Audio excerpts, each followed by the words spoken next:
أعوذ بالله من الشيطان الرجيم بسم الله الرحمن الرحيم وصلى الله على سيدنا محمد وعلى آله وصحبه وسلم. With the grace of Almighty Allah subhanahu wa ta'ala, we have completed 4 characteristics of an ism.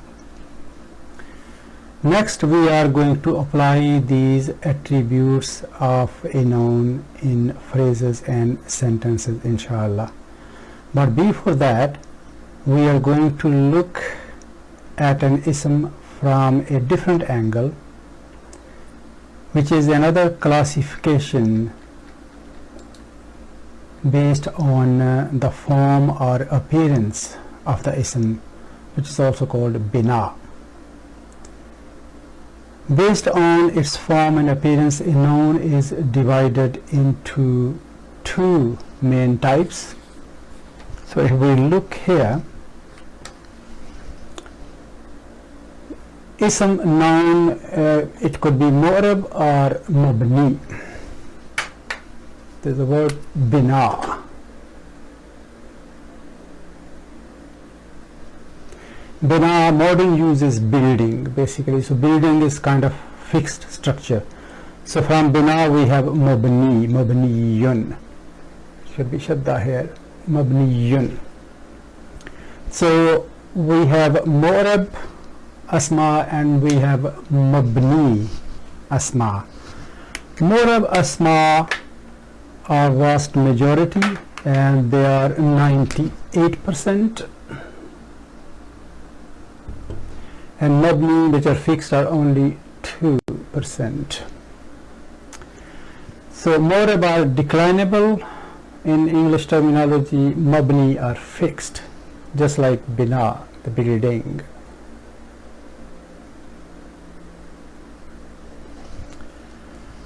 Then there is a further division here. Mu'rab are divided into mu'rab munsarif and mu'rab ghairu munsarif.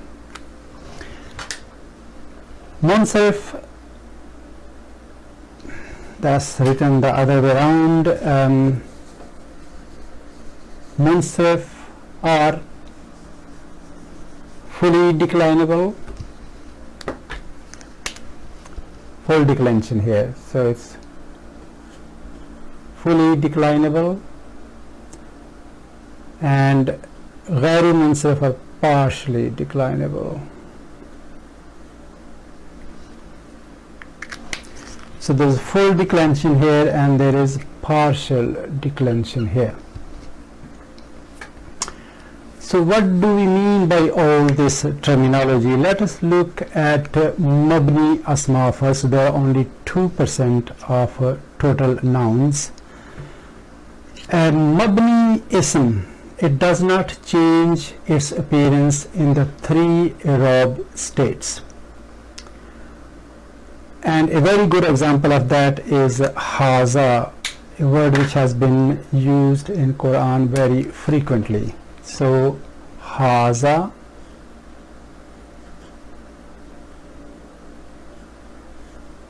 and haza and haza.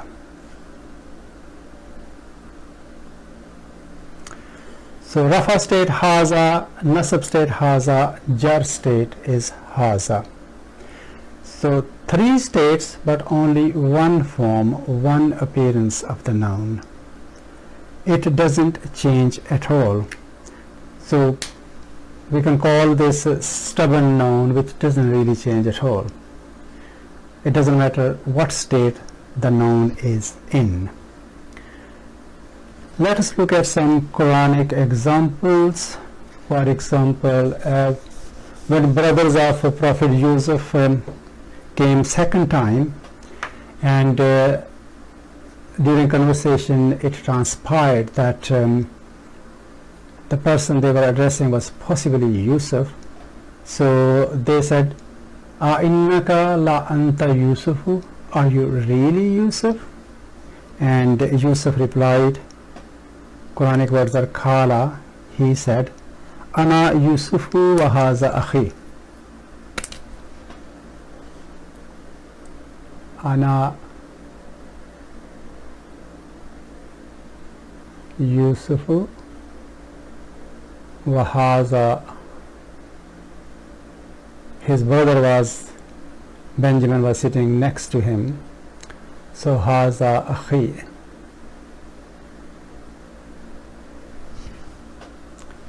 I am Yusuf and this is my brother.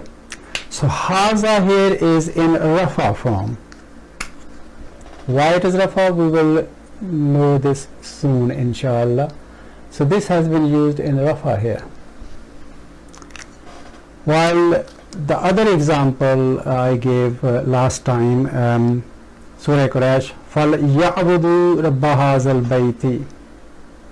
So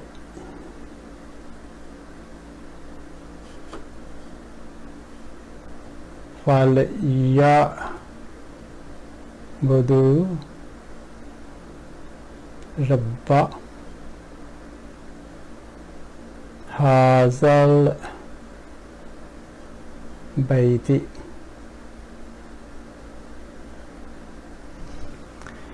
So third ayah of Surah Quraysh.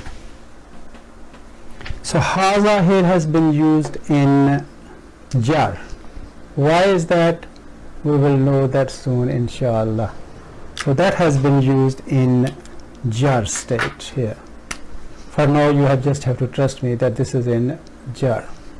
So that haza in rafa, this haza is in jar, and at both places they look similar, and the appearance of the noun hasn't changed, although the status of the noun has changed. So these are luckily only 2%, others are, for example, allazi, allazi, allazi. So only 2% of these, and it becomes easy to recognize them. It's not a problem when they are used. We look at the context, etc., etc., and it becomes quite easy to know in which state they have been used. So the vast majority are these mu'rab, which are 98% of total asma.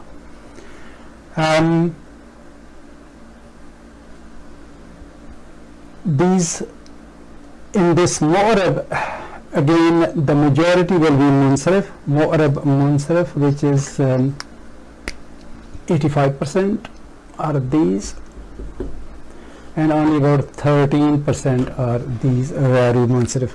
So vast majority are munsarif, and munsarif asma means they take tanween when they are used in their indefinite form or their nakira form. For example, the word which we all love and cherish are Prophet Muhammad sallallahu alaihi wasallam. So we write Muhammadun, Muhammadun, Muhammadan, and Muhammadin in three Arabic states, three forms. So for example, in kalima we say La ilaha illallah Muhammadun Rasulullah. So it's basically Muhammadun, and when we read with tajweed we say Muhammadur Rasulullah. So it's Muhammadun in kalima. La ilaha illallah Muhammadun Rasulullah, if I read it kind of separately for the purpose of teaching and learning. So Muhammadun. So with the tajweed we will say Muhammadur Rasulullah. In azan we say Ashhadu anna Muhammadan Rasulullah. So Muhammadur Rasulullah. So in azan it is in nasab form, and in Durood Sharif we say Allahumma salli ala Muhammadin. So in Durood Sharif the word has been used in its jar state. So three states, three forms of this noun.